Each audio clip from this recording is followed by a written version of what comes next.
ठाकुर जी उठे, पलना से जैसे ही उठे, जोड़ते अपनी आंख मीड़ी, सोई जगन्नाथ भगवान की तरह पूरा काजर फैल गो ठाकुर जी को। घुंघराले केश नेक बिखर रहे हैं, मोर पिछ अपने अपने शीश पर धारण कर रखा है। सुबह उठते ही बालक को कोई नहीं चाहिए, अपनी मैया चाहिए। मैया कहाँ है, मैया पास जाऊंगो, मैया पास जाऊंगो। यशोदा मैया दही बिलो रही है। ठाकुर जी गए और ऐसे दही बिलोती भाई यशोदा मैया के दोनों भुजान के नीचे से भीतर आए और सामने आके मैया के आगे खड़े है गए। आंखन को काजर फैल गयो है, सो के उठे, आंख भी खुले ही नहीं रही हैं, केश पूरे घुंघराले मुख पर आ रहे हैं ठाकुर जी के। और मैया से कह रहे, मैया जे बता, तो को दूध ज्यादा प्यारो है कि तेरो पूत प्यारो है, बता। मैया बोली, लाला तू भी सवेरे सवेरे उठ के कैसी बात न करो करे, चल हट जा, मुझको दही बिलोन दे। ना है मैया, पहले बता तू को दूध प्यारो कि पूत। मैया बोली, मोए तो मेरो पूत प्यारो है, दूध काहे को प्यारो होगो। अच्छा मैया, तो फिर एक काम कर, मैं तो बहुत प्यारो लगूं ना। बोले हाँ, अपनी गोद में लिटाए के मुंह को अपना दूध पिवाए दे। मैया मुंह को बहुत जोर की भूख लगी है, मुंह को दूध पिवाए दे। यशोदा मैया तुरंत ठाकुर जी को अपनी गोद में लिया और मैया को ठाकुर जी दूध पी रहे हैं और मैया दही भी बिलोती जा रही है। यहां ठाकुर जी जैसे मैया का दूध पीने लगे, सामने चूल्हे पर अंगीठी पर गैया का दूध उबल रहा था। संपूर्ण दूध उबल करके उफन करके बाहर आने लगा, स्वयं को जलाने लगा, नष्ट करने लगा। यशोदा मैया यहां दही बिलो रही और मैया ने जैसे ही देखी कि दूर दूध उफन करके बाहर आ रहे हो, सो मैया ने विचार किया, अरे ये तो सबरो दूध जर जाएगा। तुरंत मैया ने गोद में बैठे ठाकुर जी को नीचे पटका, दूध संभालने चली गई। ठाकुर जी खड़े है गए, अब ही मैंने पूछी तो को दूध प्यारो कि पूत, तो बोली पूत प्यारो, और बाद दूध के पास भाज गई मैया। ठाकुर जी बोले, मैया ठीक है, आज या दूध को ही देखूंगा मैं, हैं ये ज्यादा प्यार हो तो मुंह छोड़ के भाज जाए। सो ठाकुर जी ने एक बड़ो सा डंडा उठायो और जो मैया दही बिलो रही थी उस मटकी में ही मारा, मटकी फोड़ दी। और इतना ही नहीं, इतने क्रोध में भर गए ठाकुर जी, गौरस भंडार में गए, जितनी मटकियां थी मैया यशोदा की सब फोड़ दें। यशोदा मैया ने दूध संभाला और संभाल करके पीछे मुड़ करके देखा तो मां दही की हंडी फूटी पड़ी है और सबरे मटका फूट रहे हैं और लाला उछल उछल करके सबरे मटकान को फोड़ते जा रहा है। यशोदा मैया बोली, लाला बिगड़ गयो, आज मैंने लाला को यदि दंड नहीं दियो तो बहुत बिगड़ जाएगा।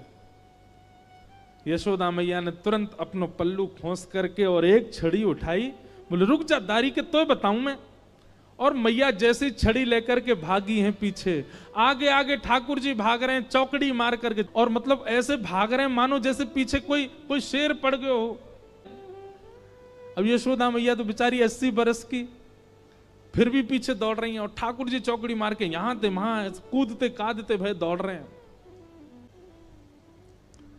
थोड़ी दूर पहुंचे होंगे कि यशोदा मैया तो थक गई और बीच रास्ता में बैठ गई, जोर जोर से सांस लेने लगी, अपने पसीना पहुंचने लगी। इतने में ठाकुर जी ने पीछे मुड़ के देखी और पीछे मुड़ करके देखी यशोदा मैया बैठ गई, एक वृक्ष की आड़ में चले गए और वहीं से कह रहे, मैया का भयो, तू भाग क्यों ना रही मेरे पीछे। यशोदा मैया बोली, लाला मैं थक गई हूं ना, अब बूढ़ो बड़ो शरीर है, तू इतना दौड़ावे मुंह को, अब मैं हार गई हूं।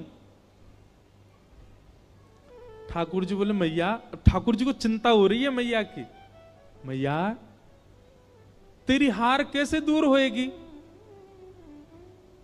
यशोदा मैया बोली, अच्छा सीधे कितने ठाकुर जी। यशोदा मैया बोली, मेरो लाला दौड़ के आवेगो और आके मुंह को अपने अंक में भर लेगो, सोई मेरी हार दूर रह जाएगी। सो ठाकुर जी एक बार तो दौड़े मैया की ओर और दौड़ के फिर रुक गए। मैया बोली, कहां भयो लाला, आजा।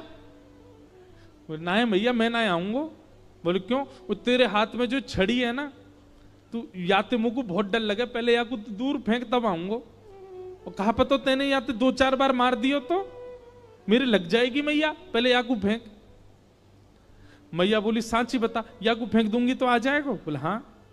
मैया ने जैसी छड़ी फेंकी, ठाकुर जी दौड़ करके गए, बिल्कुल विचार नहीं किया कि मैया मुझे पकड़ लेगी।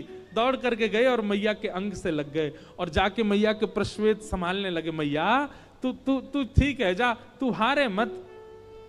यशोदा मैया को पहले तो बहुत सुख मिला, ठाकुर जी अंक में आ गए, पर थोड़ी देर बाद यशोदा मैया ने चेहरे का रंग बदला, कहने का ढंग बदला, तुरंत लाला पकड़ लिए जोर से। अब आयो हाथ में, चल तो बताऊं मैं अभी। ठाकुर जी बोले मैया तू तो यूं कह रही कि मैं तो ना पकड़ूंगी। बोले मैं तो झूठ बोल रही तो थे। अच्छा मैया तू झूठ बोले, मैं तेरो लाला ना हूं, आज के बाद पूरे गोकुल में हल्ला कर दूंगा, मैं तो नंद बाबा को लाला हूं, यशोदा को लाला ना हूं। यशोदा झूठ बोले, हाँ बोल दियो जाए करके। अब तो उखलते बांधूंगी और आज ना तो रोटी मिलेगी ना मक्खन मिलेगा, खड़ो रहे पूरे दिन, ऊधम मचावे। यशोदा मैया के अंक में भर गए। मैया तो पकड़ के ले गई और लाला को जाकर के ऊखल से बांधन लगी। जैसे ही रस्सी ला करके मैया ने ऊखल से लाला के पेट में बांधनी चाहिए, सोई रस्सी छोटी पड़ गई। मैया बोली रस्सी छोटी कैसे पड़ गई? मैया गई और बड़ी रस्सी लेकर के आई। बोले हाँ अब याते बंध जाएगा। मैया ने जैसी ऊखल में लेकर के और जैसे ही ठाकुर जी को ये छोटी पड़ गई। क्यों? तो कहते हैं दाम का मतलब होता है रस्सी और उदर का मतलब होता है पेट। ठाकुर जी सारी रस्सी को अपने पेट में भरते जा रहे हैं, इसीलिए उनका नाम पड़ गया दामोदर।